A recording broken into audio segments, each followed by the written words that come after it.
Dravid Nadu. Maximum chances ये बनते हैं कि आपने ये वर्ड आज से पहले नहीं सुना होगा और मिनिमम चांसेस ये बनते हैं कि कुछ लोगों ने ये वर्ड जरूर सुना होगा। वो तो चलो खैर ठीक है, इस वीडियो में मैं आपको सब कुछ क्लियर कर दूंगा। लेकिन सबसे पहले मन में सवाल ये आता है कि द्रविड़ नाडु आखिर है क्या। तो पहले मैं आपको एक सेंटेंस बताता हूँ जिससे आप हल्का सा अंदाजा लगाएंगे कि आखिर इसका रिलेशन किस चीज से है। तो वो सेंटेंस है कि द्रविड़ नाडु भारत का एक और विभाजन। अब इस सेंटेंस से आप सब कुछ तो नहीं समझ पाएंगे, लेकिन इस वीडियो का टॉपिक जरूर समझ जाएंगे कि वीडियो किस चीज से रिलेटेबल है। अब सबसे पहले मैं आपको द्रविड़ का मतलब समझाऊंगा। हालांकि द्रविड़ और द्रविड़ नाडु दोनों अलग वर्ड्स हैं, लेकिन दोनों में जो रिलेशन है वो ज्यादातर सिमिलर ही है। तो अगर स्कंद पुराण के अकॉर्डिंग देखा जाए तो हमारे विंध्याचल से लेकर साउथ इंडिया के पूरे पार्ट को पंच द्रविड़ कहा गया है। तो कुल मिलाकर अगर देखा जाए तो हमारे साउथ एशिया के कुछ स्पेसिफिक एरिया को मिलाकर द्रविड़ बनता है, जहाँ के लोग द्रविड़ भाषी कहलाते हैं। कुछ कुछ जगहों पर इसमें अफगानिस्तान, श्रीलंका जैसे देशों को भी इंक्लूडेड माना जाता है। और द्रविड़ भाषाओं के अंडर में तमिल, तेलुगु, कन्नड़ और मलयालम जैसी भाषाएं मेन है। तो कुल मिलाकर अगर देखा जाए तो द्रविड़ साउथ इंडिया के निवासी हैं।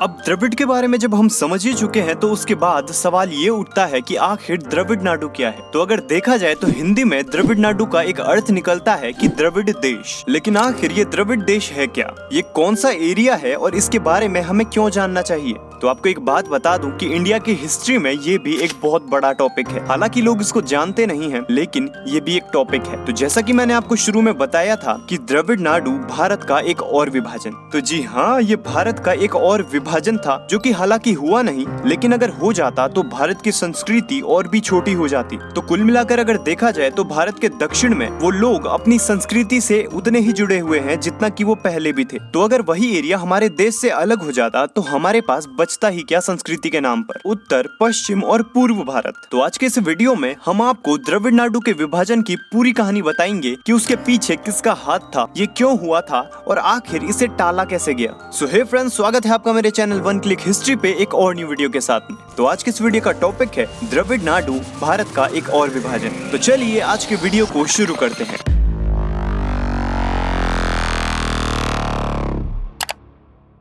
द्रविड़ नाडु की ये योजना अगर सफल हो जाती तो आज के टाइम पर हमारे महाराष्ट्र, ओडिशा और मध्य प्रदेश को लगकर एक नया देश होता, यानी कि इनकी सीमा से जुड़ा हुआ एक नया देश होता दक्षिण में, जिसका मतलब है कि हमारा दक्षिण भारत हमसे अलग हो जाता। हमारे देश के आजाद होने से पहले यानी कि 1940 से 1960 के बीच में हमारे दक्षिण भारत के कुछ राज्य जैसे कि कर्नाटक, केरला, आंध्र प्रदेश और तमिलनाडु जैसे राज्यों को भारत देश से अलग करके एक अलग देश बनाने का एक सेपरेटिस्ट प्रोटेस्ट बहुत ही उफानों पर था। अब क्योंकि इस देश को बनाने के लिए जितने भी राज्य चयनित किए गए थे वो सारे द्रविड़ भाषी थे, तो इसीलिए इस प्रोटेस्ट को द्रविड़ नाडु नाम दिया गया, जिसका कि मतलब यही बनता है कि द्रविड़ों का एक देश जहां पर सारे के सारे द्रविड़ भाषी निवास करते हैं। सेल्फ रिस्पेक्ट मूवमेंट के अंदर दक्षिण के बहुत ही दो बड़े नेता ईवी रामास्वामी और CN अन्नादुरई ने एक अलग इंडिपेंडेंट देश की मांग छिड़ाई और 1921 में स्टैब्लिश्ड जस्टिस पार्टी ने इस आंदोलन का सबसे बड़ा साथ निभाया। और सेपरेटिस्ट तमिल नेताओं का तो ये तक मानना था कि जो तमिल लोग हैं वो भारत देश के मूल निवासी हैं, यानी कि इस देश के जो मेन निवासी हैं वो तमिल लोग ही हैं। इस प्रोटेस्ट के लिए तमिल लोग सबसे ज्यादा जोर दे रहे थे। इसका सबसे बड़ा रीजन ये था कि उस टाइम पर उस एरिया में ब्राह्मण समाज को लेकर लोगों में थोड़ा सा डिससेटिस्फेक्शन था। वहाँ पर जो गैर ब्राह्मण लोग थे वो सत्ता पर अपना कंट्रोल चाहते थे और सामाजिक समानता चाहते थे। और इस डिससेटिस्फेक्शन के पीछे अंग्रेजों का एक बहुत बड़ा हाथ था। अंग्रेजों ने वहाँ पर इन्फॉर्मेशन फैलाई जो कि थी आर्य और द्रविड़ भेद। अंग्रेजों का मानना ये था कि जो आर्य हैं वो भारत देश के निवासी नहीं है, वो बाहर से आए हैं। इस इंडिपेंडेंट देश की मांग करने वाले अन्नादुरई और रामास्वामी ने तो बाहर के एरिया से सपोर्ट जुटाना भी शुरू कर दिया था, जिसमें कि हमारे बाबा साहेब भीमराव अंबेडकर और पाकिस्तान के पितामह कहे जाने वाले मोहम्मद अली जिन्ना भी शामिल थे। तो अगर यहाँ पर बाबा साहेब भीमराव अंबेडकर का नाम आ ही गया है तो आपको मेरा वो वीडियो जरूर चेक करना चाहिए। जी हाँ, मैंने बाबा साहेब भीमराव अंबेडकर पर एक वीडियो बनाया है, ऊपर आई बटन पर वो वीडियो आ जाएगा, उसको जरूर देखना क्योंकि उनकी लाइफ से आपको बहुत कुछ सीखने को मिलेगा। लेकिन पहले इस वीडियो को कंप्लीट डिसाइड करते हैं। और इस आंदोलन को सपोर्ट करते हुए मोहम्मद अली जिन्ना ने तो अपनी ये इमेजिनेशन भी सामने रख दी थी कि वो भारत को 4 अलग अलग देशों में विभाजित करना चाहते हैं, जो कि थे हिंदुस्तान, पाकिस्तान, बांग्लास्तान और द्रविड़ देश। 1947 में भारत के आजाद होने से पहले 1 जुलाई को सेपरेटिस्ट नेताओं ने द्रविड़ नाडु उत्तराधिकारी दिवस मनाया, लेकिन महात्मा गांधी ने इसका सपोर्ट करने से साफ तौर पर मना कर दिया। तो उसके बाद मोहम्मद अली जिन्ना भी इससे पीछे हट गए, जिसके वजह से इस आंदोलन को ज्यादा सपोर्ट नहीं मिल सका और ये आंदोलन धीरे धीरे ठंडा होता चला गया। और भारत के आजाद होने के बाद अन्नादुरई और रामास्वामी में थोड़ा सा वैचारिक मतभेद स्टार्ट हो गए, जिस वजह से ये आंदोलन तमिलनाडु को भारत से अलग करने तक ही सीमित रह गया और ये आंदोलन बाद में पूरी तरह बंद हो गया।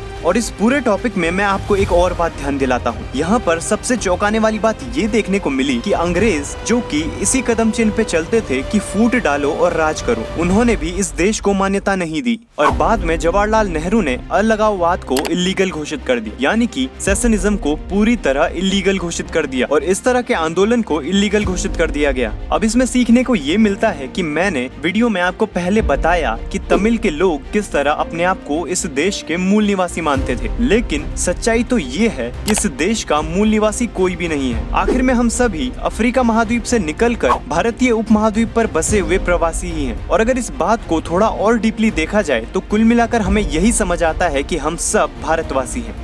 तो कुछ इस तरह भारत का एक और पार्टीशन होने से बचा। अगर ये पार्टीशन हो चुका होता तो भारत की संस्कृति और भी छोटी हो गई होती और हम अपना दक्षिण भारत आज के टाइम पर खो चुके होते। तो अगर आपने मेरी पार्टीशन वाली वीडियो अभी भी नहीं देखी है तो ऊपर आई बटन पर वो वीडियो आ रही होगी, आप उस वीडियो को भी देख सकते हैं। मैंने उसमें भारत के पूरे पार्टीशन के बारे में बताया है कि भारत के कितने पार्टीशन हुए, क्यों हुए और किन के हाथों हुए। और उस वीडियो में मैंने भारत के स्टार्टिंग से लेकर और लास्ट तक सारे पार्टीशन के बारे में बताया है। हालांकि मैंने ये द्रविड़ नाडु वाला टॉपिक उसमें नहीं लिया है क्योंकि ये पार्टीशन होने वाला था लेकिन हुआ नहीं। तो ये था आज का वीडियो। अगर वीडियो थोड़ा सा भी पसंद आया हो तो वीडियो को लाइक करना मत भूलना और चैनल को सब्सक्राइब करके ऑल के बटन को दबा देना, ताकि इसी तरह की और वीडियोस आपको टाइम टाइम पर मिलते रहे। तो मिलते हैं ऐसे ही एक नेक्स्ट वीडियो में, तब तक बाय बाय, जय हिंद।